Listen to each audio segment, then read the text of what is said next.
He told me he was alone in this world, no parents, no siblings, no kids. Just me. He'd say, "You're all I've got, baby." I believed him until a woman called me from his phone one rainy Tuesday. She didn't yell, she didn't cry. She just said, "Hi, I'm his wife, and our children would like to know why Daddy isn't coming home." When I met Jake, he wore loneliness like a second skin. It was a Thursday night at Murphy's Bar. I was there with coworkers celebrating Sarah's promotion. He was alone at the corner table, nursing a whiskey and reading a paperback novel. Most men his age were scrolling through their phones. He was reading Hemingway. "Old Man in the Sea," I said, sliding into the seat across from him. He looked up. Dark eyes, careful smile. "You know Hemingway?" "I know loneliness." That's how it started. Two broken people recognizing something familiar in each other. He walked me to my car that night, didn't ask for my number, just said, "I hope I see you again." I went back to Murphy's the next Thursday. And the next. He was always there, always alone, always reading. "Don't you have anywhere else to be?" I asked on our third encounter. "Not really." He closed his book. Foster kid, aged out at 18, never really learned how to make a home. My heart cracked open. I'd grown up in a house full of chaos parents who fought more than they talked, siblings who scattered the moment they could. I understood the ache of not belonging anywhere. "Want to grab dinner?" I asked. "I'd like that." We went to a small Italian place down the street. He ordered for both of us in broken Italian, made me laugh with stories about his construction crew. He listened when I complained about my job at the insurance office. "You deserve better," he said, reaching across the table to touch my hand. I believed him. After dinner, he walked me to my car again. This time he kissed me. Soft, careful, like he was afraid I might disappear. "I don't want to rush this," he whispered against my lips. "Then don't." But we both knew we already were. Jake moved into my life slowly, like morning light creeping through curtains. He kept a toothbrush next to mine. Left a spare shirt in my closet. Cooked me breakfast on Saturday mornings, eggs over easy, just how I liked them. He knew I was lactose intolerant before I told him. Noticed I always ordered my coffee black, never with cream. "You pay attention," I said one morning, watching him make me toast. "Hard not to. You're the most interesting thing that's happened to me." He had this way of making me feel seen, really seen. When I talked about my awful boss, he'd get this protective look in his eyes. When I mentioned my family's dysfunction, he'd pull me closer. "We don't need them," he'd whisper. "We've got each other." I started believing that was enough. Jake worked construction. Long hours, demanding clients. He'd get calls at all hours, water damage emergencies, electrical problems that couldn't wait. "I hate leaving you," he'd say, pulling on his work boots at 10 p.m. "It's your job.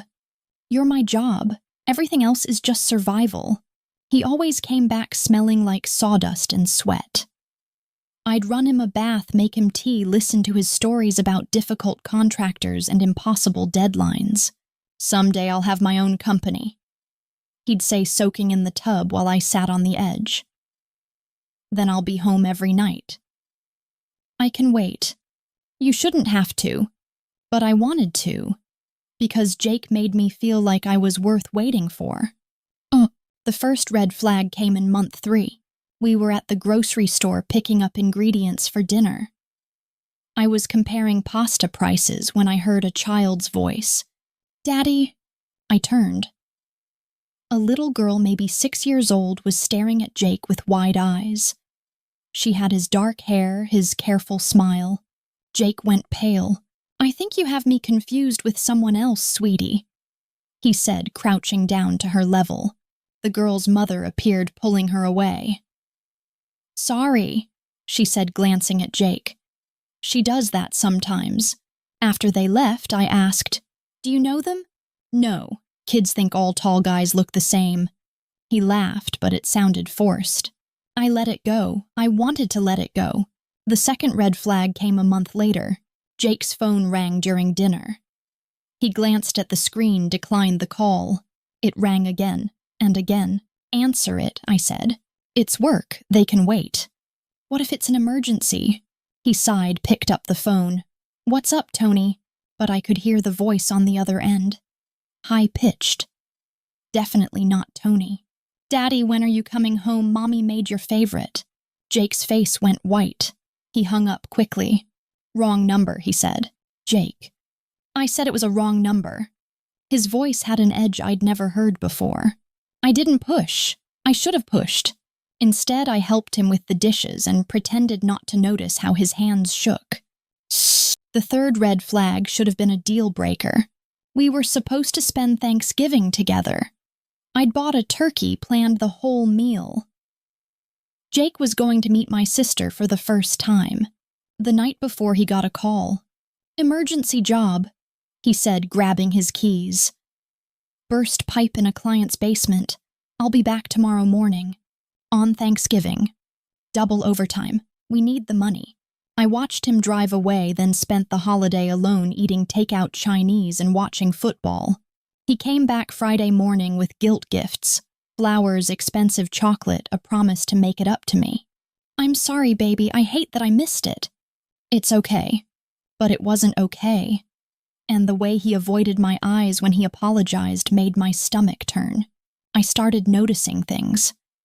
How he never answered his phone in front of me. How he'd disappear for hours at a time, always with work excuses. How he'd flinch when I touched his phone. Are you hiding something from me? I asked one night. Like what? I don't know, you tell me. He pulled me close, kissed my forehead. You're all I've got, baby. Why would I hide anything from you? I wanted to believe him. I needed to believe him. Because if Jake was lying, then I was alone again. And I couldn't handle being alone again. 10 months in, I finally admitted to myself that I was in love with him. Not just infatuated, not just grateful for the company. In love, the kind of love that makes you stupid. The kind that makes you ignore red flags and rationalize inconsistencies, and cling to someone even when they're already pulling away. Jake felt it too. I could see it in the way he looked at me when he thought I wasn't watching. The way he'd hold me just a little too tight when he left for work. I love you, he said one night apropos of nothing. We were lying in bed, my head on his chest, listening to the rain against the windows. I love you too. I never thought I'd be able to say that to someone. Why? Because I never thought anyone would want to hear it. I lifted my head to look at him. I want to hear it every day. Every day. Every day! He smiled. Really smiled. The kind of smile that reaches your eyes and changes your whole face. Every day, he promised. It was the most beautiful lie he ever told me. The end began on a Tuesday. Jake was supposed to work late, another emergency call. I was home alone, binge-watching Netflix and eating ice cream straight from the container. That's when I heard the buzz. His phone was on my kitchen counter. He'd forgotten it in his rush to leave. The screen lit up with a text. Kids' school pickup today. Don't forget again. I stared at it, my spoon halfway to my mouth. Kids. His kids. Before I could process what I was seeing, the phone rang. Unknown number. I shouldn't have answered. I should have let it go to voicemail. But my hand moved without my permission. Hello. Silence. Then, hi. I think you're the woman who's been seeing my husband. The ice cream container slipped from my hands, crashed to the floor. I'm sorry. His name is Jacob. Jake. The woman's voice was calm, steady. I'm his wife, Rebecca. I couldn't breathe. We've been married for 11 years, she continued.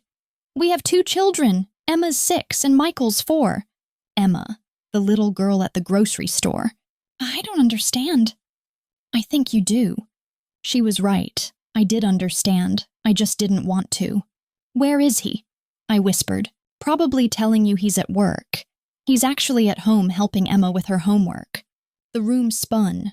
I gripped the counter to keep from falling. "I'm sorry," I said. "I didn't know. I believe you. But I need you to know something else." "What?"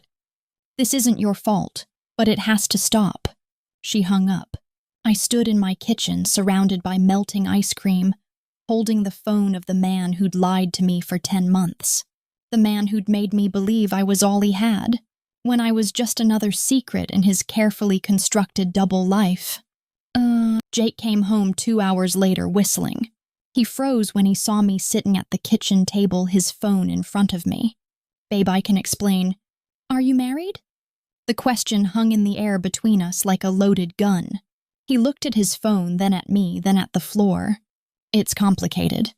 It's complicated." I repeated his words, tasting their hollowness. "That's what you're going with. You don't understand. Then explain it to me." He sat down across from me, reached for my hands. I pulled them away. "Rebecca and we've been over for years. We're just staying together for the kids." "Living a lie for your children. How noble." "It's not like that."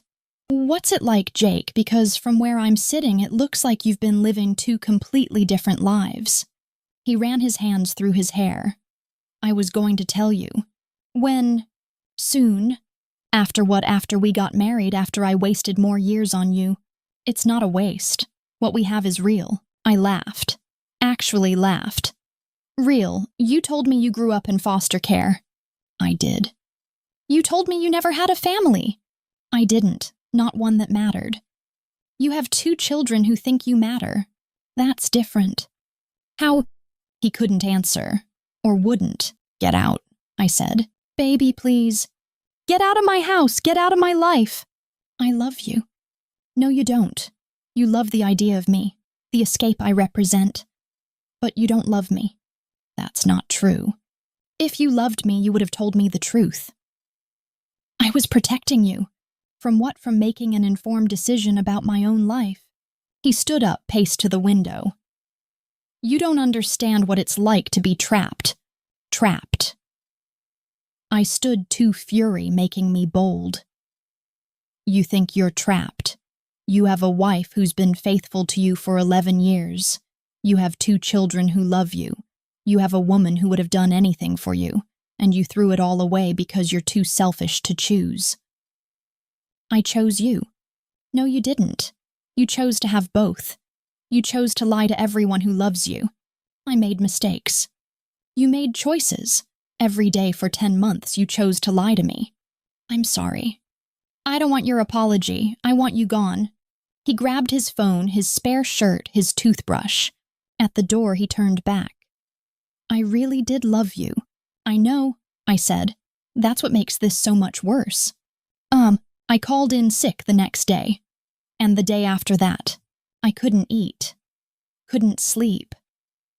Couldn't stop replaying every moment of our relationship, looking for clues I'd missed. The signs were all there. His reluctance to introduce me to his friends. His mysterious late-night calls. The way he'd change the subject whenever I asked about his past. I'd been so desperate to believe in his loneliness that I'd ignored my own intuition. On Thursday, Rebecca called me. "How are you holding up?" she asked. "How do you think—" "I know this is hard, but I was wondering if you'd like to meet for coffee." "Why?" "Because I think we need to talk." I didn't want to see her. I didn't want to face the wife of the man who'd destroyed my faith in love. But I also needed to understand. Okay. We met at a cafe downtown. She was smaller than I'd imagined, with kind eyes and laugh lines around her mouth. She brought photos of the kids. "This is Emma," she said, sliding a picture across the table. "She's the one who saw Jake at the grocery store." I stared at the little girl with Jake's dark hair and careful smile. She looks like him. She acts like him too, stubborn as hell. Despite everything, I smiled. "And this is Michael." Another photo. A boy with Rebecca's eyes and Jake's mischievous grin. They're beautiful. They are. And they deserve better than a father who lies to them. "What are you going to do?" "I filed for divorce yesterday." I looked up, surprised. I've been thinking about it for months, she continued. Even before I knew about you. Jake's been pulling away for years. I just didn't want to admit it. I'm sorry. Don't be. You didn't ruin my marriage, he did. But if it wasn't you, it would have been someone else. Jake's problem isn't that he met you. It's that he's never learned how to be honest about what he wants. What does he want? I don't think he knows. I think he wants to be the man he was before he had responsibilities, before he had people depending on him. The man he told me he was. Exactly. We sat in silence for a moment, two women connected by the lies of the same man. Can I ask you something? Rebecca said. Sure. Did he seem happy with you? The question caught me off guard. I thought so, but now I don't know what was real. I think some of it was real. I think he loved you as much as he's capable of loving anyone. Is that supposed to make me feel better? It's supposed to make you understand that this isn't about you. It's about him. She was right. But understanding didn't make the pain go away. What happens now? I asked. Now we both move on. We both find someone who can love us the way we deserve to be loved. And Jake has to figure out how to live with the choices he made. 3 months later, Jake texted me, I really did love you. I stared at the message for a long time. Then I deleted it without responding, because I'd learned something important in those 3 months of healing. Real love doesn't hide behind a second phone or a double life. Real love doesn't lie. Real love doesn't make you feel like you have to choose between being lonely and being lied to. I started going to Murphy's Bar again on Thursday nights. Not looking for Jake, but reclaiming the space where our story began. I sat at the corner table reading books and drinking whiskey. Sometimes men would approach me. Most of them were scrolling through their phones instead of reading. I wasn't ready yet, but someday I would be. Someday I'd meet someone who chose me completely. Someone who didn't have to lie about their past to love me in the present. Someone who understood that the opposite of loneliness isn't secrets. It's truth. And when that day came, I'd be ready. Because I'd learned the difference between being alone and being lonely. I'd learned that some people wear loneliness like a mask, hiding the lives they've built behind your back. And I'd learned that if you're lucky, really lucky, you walk away before becoming one more lie they live with. I got lucky. I walked away.